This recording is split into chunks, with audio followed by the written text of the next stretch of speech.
Salut tout le monde, c'est parti pour les explications au niveau de ce mercredi, jour des enfants. Donc au programme aujourd'hui, on aura un manque de 30 minutes en termes de matos. Par rapport à ce que tu as, si tu es à la barre, tu essayes d'avoir une charge, si tu peux bien sûr, aux alentours de 40, 50 kg pour les gars, aux alentours de 30 kg pour les filles, ça le fera assez bien pour le travail du jour. Si tu as des élastiques à la maison, tu peux les adapter également avec les élastiques. Et si tu as un kettle ou dumbbell, par rapport au nombre de répétitions, tu fais le même nombre de répétitions côté droit et côté gauche. Okay. Pour l'échauffement, je vais te demander dans un premier temps de me faire 5 à 10 minutes de travail sur la mobilité. Je te mettrai une vidéo explicative d'un peu des exemples que tu peux faire.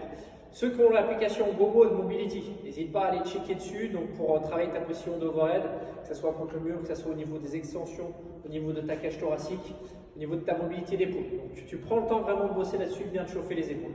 Derrière, on va partir sur 3 tours. Le shoulder band, si tu as un élastique, tu le fais avec.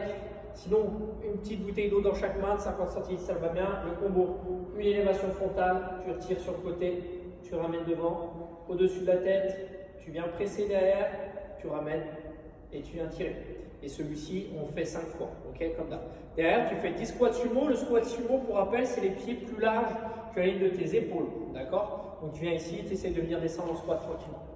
Et après, par rapport au matériel que tu as, soit un gros élastique, soit une barre, ou après kettle ou dumbbell, mais je veux que tu restes 30 secondes en position statique. Donc tout simplement rester 30 secondes en position statique. Si tu as ta barre, tu vas rester dans cette position-là, en position rowing. Essaye de bien activer tes omoplates, de resserrer au maximum, de contracter tes dorsaux et d'avoir tes épaules juste au-dessus de la barre. Okay. Si tu as donc qu'une dumbbell ou une haltère, tu fais 30 secondes côté droit, tu relâches un petit peu, 30 secondes côté gauche. Okay. Et on se fait 3 tours de ça.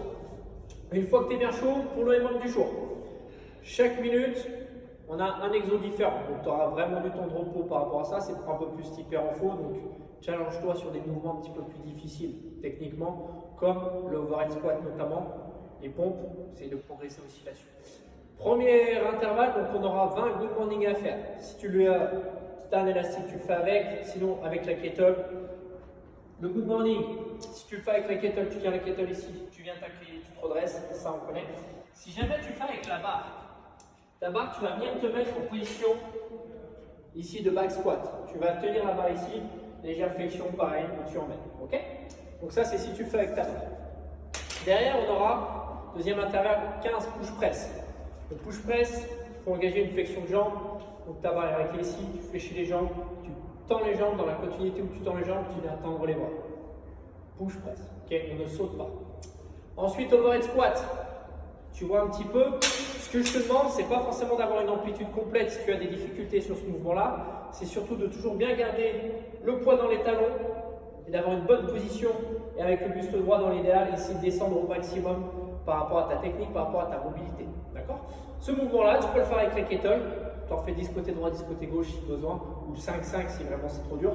Et avec la barre, donc prise snatch, prise de barre large, sauf ceux qui ont une super méga mobilité où tu peux descendre comme ça, mais ça va piquer. Sinon, tu prends vraiment la barre le plus large possible, comme si tu venais de faire un arraché. D'ailleurs, dans l'idéal, quand tu viens te mettre en place, tu viens de faire un arraché. Okay. Derrière, 5 à 10 pompes, et après 45 secondes de rowing. Le rowing. Avec la kettle, avec la dumbbell ou avec la barre, où cette fois-ci tu es en mouvement, position départ, comme tout à l'heure l'échauffement, tu fais glisser, tu ramènes.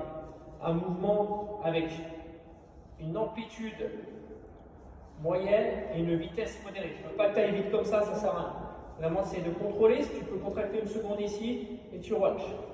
Mais un mouvement toujours contrôlé. Okay. Donc voilà pour la séance d'aujourd'hui. On a 6 tours à faire par rapport aux différents exos.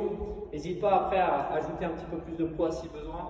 Des variantes sur les pompes, tu peux les faire avec du lest si c'est trop facile. Tu peux les faire avec les pieds surélevés sur une box, etc. sur le canapé, comme tu sens. Je vous souhaite une belle journée et je vous donne rendez-vous donc ce soir avec Fanny pour le stretch à 19h15. Ok? Passez une belle journée, bye bye.